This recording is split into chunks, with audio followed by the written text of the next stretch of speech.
with me now, I should have the CEO of YHA, James Blake. Hi, James. Hi, Mike. Hello. Can you tell us a little bit more, first of all, about the YHA?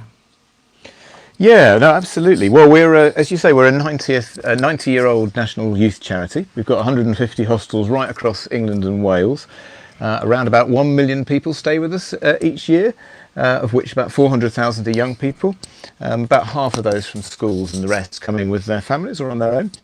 And obviously we were celebrating our 90th anniversary this year. It's not quite the year or the way we were intending to celebrate it, but one of the things we thought was really important was just to find out what people were thinking about the outdoors in this period where, of course, nobody can access it. That's a very good point. I think it's something we've all missed. You know, we are obviously allowed out for a tiny bit of exercise every day, but nothing like the great outdoors.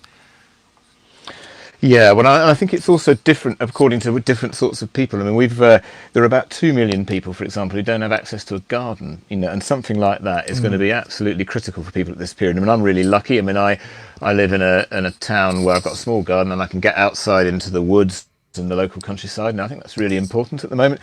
And as you say, you know, 93% I think of families in our research said that the outdoors was vital, and that was partly because of mental health. I think 80%, 4 in 5 people feel it's going to really help their well-being at the moment. And also just simply accessing fresh air. And if you don't have access to that at the moment, many people living in cities or in flats or won't, I think that's going to be really, really difficult for people. Well, I think you've hit the nail on the head then. I mean, for a lot of people who live in densely built-up urban areas, if you do go out for your exercise during the day, you always have a risk of bumping into people and you're supposed to be socially distancing. You can't find any space. And, of course, you're not actually allowed to drive anywhere of any distance to find the countryside either, are you? Yeah, I mean, that's absolutely right. And it's... and I think that's leading to almost a greater sense of stress. People are actually worried about going outside, for, you know, both for their health, but also are they doing the right thing? And so, you know, that's just going to add to, I think, that sense of it being a very difficult time for people to get those things that are critical for us all, really, aren't they? Just keeping us kind of feeling sort of happy and healthy. Now, at the moment, youth hostels, I dare say, are closed to the general public, but I gather that some of them are being used for different purposes at the moment. Yeah, right. So we've got all of our hostels, unfortunately, but, you know, necessarily are closed for our usual use at the moment till the end of July. But what we've said is we're offering those hostels up for the NHS and for councils and the government, you know, so that we can help with the national fight against the virus. So we've got about 10 at the moment that are being used mainly for councils who perhaps needed to help with vulnerable people or key workers or those people who perhaps haven't got accommodation at the moment. So, and so we're really happy to do that as a temporary measure just while we can't use them for other purposes. And is that what Project 90 is, or is that something else?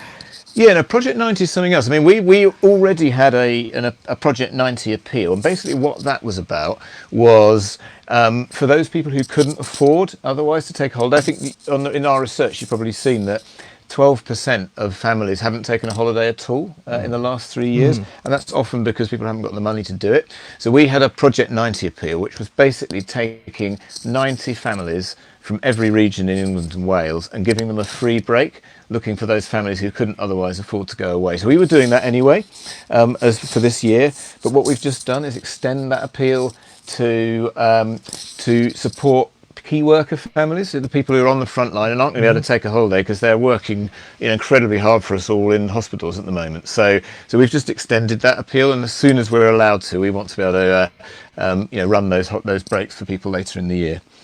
Now, of course, it's a big anniversary for the YHA this year, and obviously some celebrations have been postponed, but presumably when the pandemic is over, or at least manageable, everything will be back into full swing and you can celebrate again. Yeah, exactly. I mean, we had a whole range of local and national events planned. It's not the right time to do those now, but we will do them again. We've got a whole year, so hopefully we'll be able to do those at the back end of the year. But what we can do, I mean, you know, if you follow us, we've got an Instagram feed, a Twitter feed, YouTube page, and on that we're posting ideas of how people can stay active and healthy and connected with us, you know, while we're closed. And as soon as we're open at the back end of the year, then absolutely we'll be going ahead with that. But, you know, at the moment, the Project 90 appeal, of course, runs. So if people wondering what to do want to do a challenge for us, in this period, for example, to raise a bit of money for those families. And Project 90, obviously, every little helps at the moment. Yeah, I was about to ask you that. If you want to give to the Youth Hostel Association, what do you do? Yeah, so you can go to our website, which is www.yha.org.uk, and you can click on the link there to, obviously to donate if people are feeling very generous. But other things you can do as well. You could do your own challenge to raise money. You could join us as a member if you're not already. That really helps us at the moment. And obviously, once we're open again, booking and coming to stay will be a really helpful way to support us. Well, personally, I can't wait to sample the great outdoors again. James, thank you so much for joining us today, and stay well and stay healthy. Thank you. And the same to you and your listeners, Mike. Thanks very much. Thank you.